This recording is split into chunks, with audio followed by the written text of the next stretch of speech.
1, dijimos crecimiento de cavidades. Paso 2, bloqueos y trastornos de conducción que pueden haber en bloqueo completo o incompletos.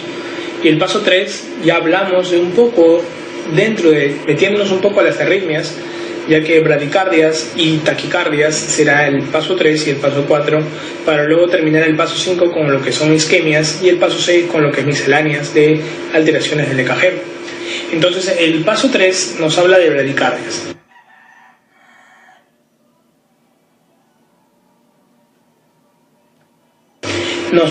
Cuando estudiamos, por ejemplo, la bradicardia sinusal, que es una bradicardia normal, nos pueden hablar de que hay un trastorno de la conducción sinoauricular o de la conducción auriculoventricular. La bradicardia sinusal, que es cuando el corazón te va latiendo menos de 60 latidos por minuto, se puede ver en gente joven, gente deportista, que tienden a hacer menos cronotropía y más inotropismo.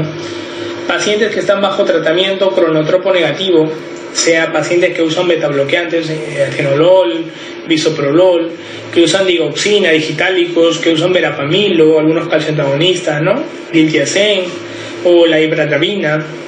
Otras afecciones cardíacas que terminan haciendo bradicardia sinusal, como es el hipotiroidismo o la fiebre tifoidea, que hace la famosa bradicardia relativa, fiebre con bradicardia. Pero dentro del cuadro, en general, de todas las bradicardias que uno debe saber, también encuentran algunos cuadros patológicos, como es el síndrome del nodo sinusal enfermo, que básicamente este síndrome incluye varias alteraciones del ritmo, como son 3 dentro de tantas que hay, pero te voy a mencionar 3 conocidas, como es la bradicardia sinusal, que básicamente, si está en el marco del síndrome del nodo sinusal enfermo, no corresponde a una situación fisiológica del paciente y sobre todo que no esté causada por fármacos, pero vamos a hablar de bradicardia sinusal en un medio patológico cuando tenga estas dos características, ¿no? No es algo fisiológico y no es farmacológicamente hecho. Pueden haber paradas sinusales o bloqueos sinoauriculares, paradas sinusales más de 3 segundos, que no hay un latido en el corazón, vamos a tener que darle marcapaso de todas maneras a este paciente. O un síndrome de bradicardia taquicardia que por sus manifestaciones merece la pena detenerse a hablar un poco de él, porque es un síndrome característico, el braditaqui.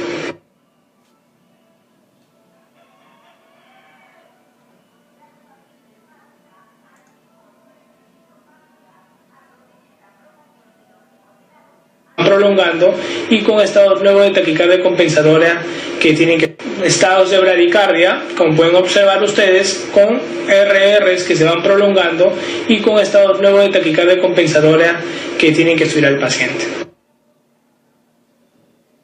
Bloqueos sinusales no vamos a hacer dentro de los bloqueos sinusales no vamos a hacer un apartado grande y extenso del mismo, pero sí es importante recordar que cuando estudiamos bloqueos auriculoventriculares sí tenemos que detenernos, porque son los bloqueos que, aparte que más vamos a ver en la clínica, dentro del estado patológico, más van a ser preguntados de todas maneras en tus rondas clínicas. El bloqueo auriculoventricular puede ser de primer grado, segundo grado, tercer grado. El de primer grado tú lo vas a ver básicamente viendo un PR, porque acá lo que vamos a estudiar es ondas P que siguen QRS y PR. Eso dentro del marco del nodo, si te das cuenta, y es lo que va a trabajar el bloqueo auriculoventricular. En un primer grado vamos a ver que hay un PR alargado, ¿no? Vas a estudiar un intervalo PR de más de 0,20 todo el tiempo. Tú dices, ya acá hay una prolongación anormal del PR, pero sigue la onda P, se continúa de un QRS y no hay afectaciones en el paciente. Entonces vamos a hablarle que es un bloqueo AB de primer grado con un PR alargado. Pero si hablamos de un segundo grado, vamos a tener que desmenuzarlo en 2 tipos que son preguntados. El tipo 1, MOBIS tipo 1, o también este fenómeno de Beckenbach, que es generalmente el PR que se va alargando en cada secuencia de electrocardiográfica hasta que hay una onda P que no sigue de un QRS.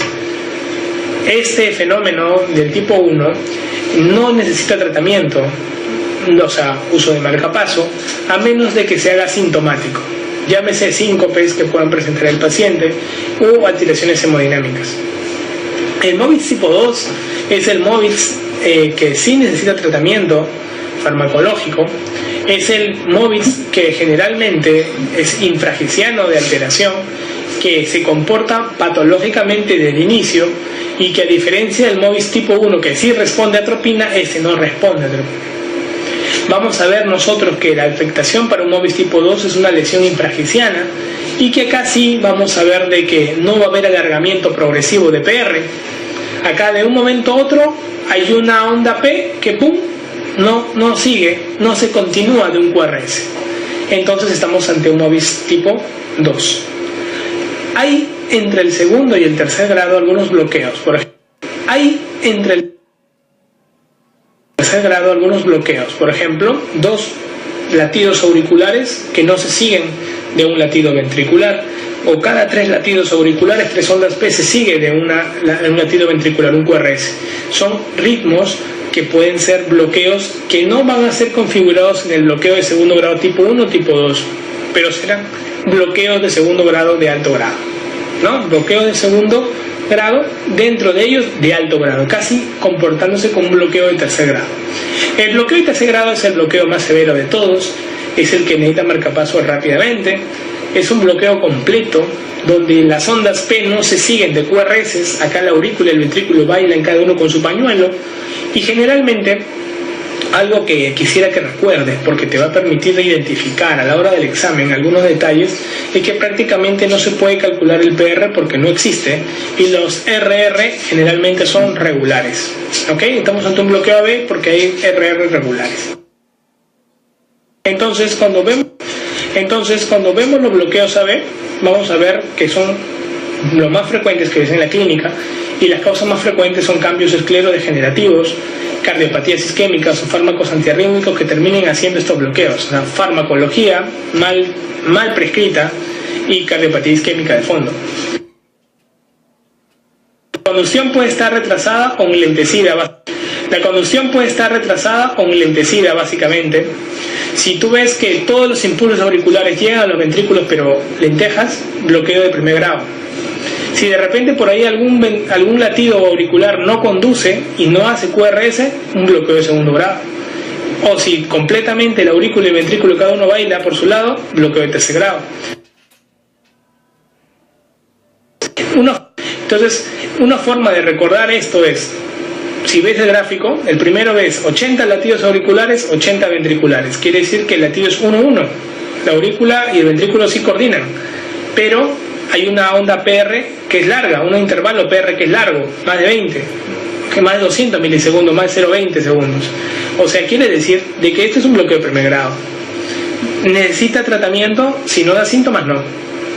Si ves un bloqueo de segundo grado, implica saber si es un tipo 1 o Beckenbach o un tipo 2, porque el tipo 1 no necesita tratamiento, pero el tipo 2 sí necesita tratamiento y marcapaso definitivo. Entonces, tienes que saber si hay un alargamiento progresivo del PR hasta que hay una onda P que no conduce, es tipo 1. Si por ahí ves que el PR no existe alargamiento progresivo y de frente desaparece una onda P, un QRS no se sigue de una onda P, tipo 2. Y si es un tipo de tercer grado, básicamente una disección total. El paciente se muere en cualquier momento, estornuda y se muere. Es un bloqueo de tercer grado. Tiene que tener marcapaso urgente.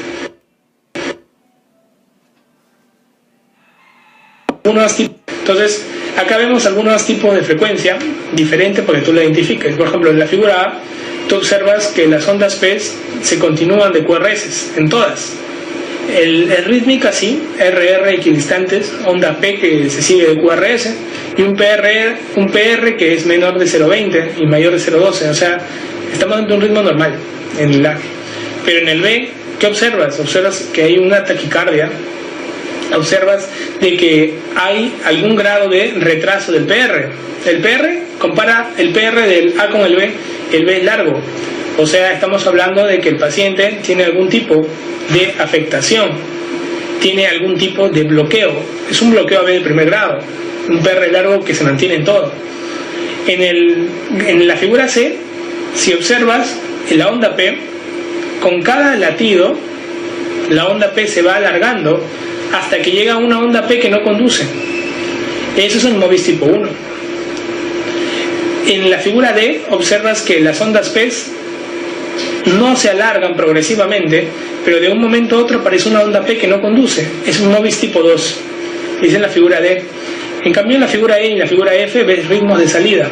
Ves por ahí 2 ondas P que luego se siguen de un QRS, o 3 ondas P que se siguen de un QRS en la figura E o la F, y ves que es un bloqueo de segundo grado de alto grado. En cambio en la figura número, en la G, vas a ver algo interesante, que si bien la aurícula y el ventrículo no se coordinan para nada, vas a ver que las RR son equidistantes.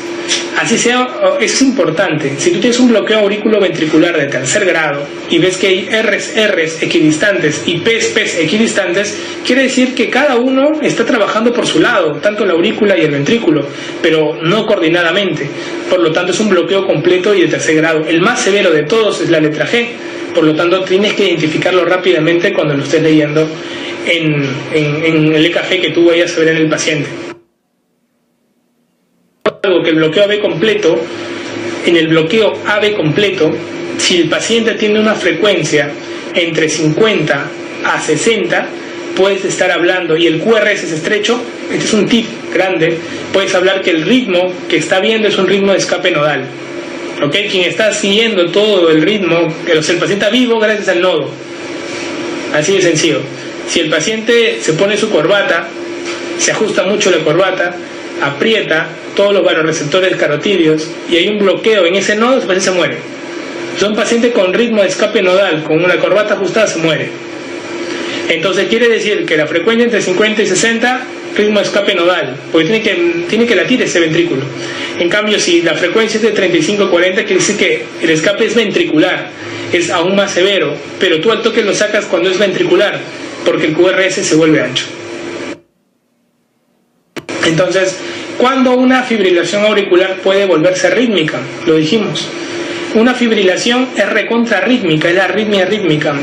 Una R con otra R no son simétricas, son totalmente asimétricas, pero cuando se vuelve rítmica es generalmente cuando hay un bloqueo de tercer grado coexistente, y es una pregunta de examen. Entonces, indicaciones de marcapaso que tú tienes que llevarte, porque cuando hablas de bloqueos han venido preguntas incluso de marcapaso.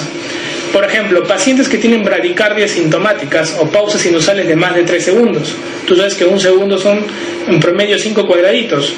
Tú sacas 15 cuadraditos y en 15 cuadraditos no ha habido ningún latido, estás hablando de que hay una pausa mayor de 3 segundos. Entonces, si hay pausas mayores de 3 segundos en un EKG, marcapaso. Si es una bradicardia menor de 60 latidos, pero el paciente de repente se levanta y tiene mareos y todo eso, marcapaso. Si tienes un bloqueo AB de segundo grado tipo 1, solo cuando tenga síntomas se usa marcapaso. Si tienes un segundo grado tipo 2, siempre, aunque sea sin síntomas, tiene que usar marcapaso. Si tienes un bloqueo de tercer grado, aunque sea sintomático, tiene que usar marcapaso.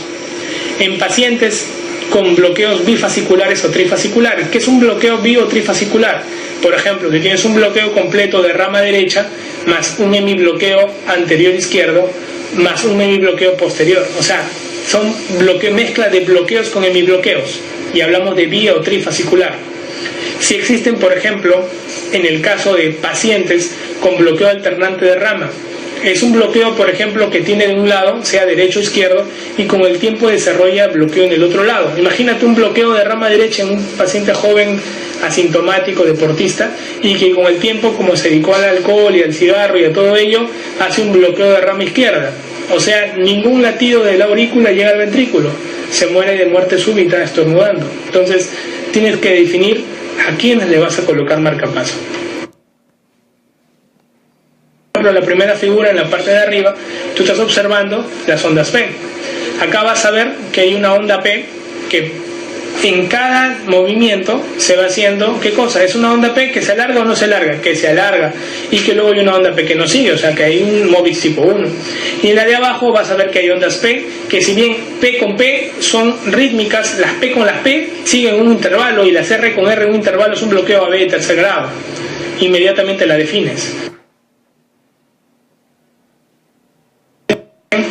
Por ejemplo, en esta imagen también, si tú estudias B1, en B1 vas a observar que por ahí hay un PR que se va haciendo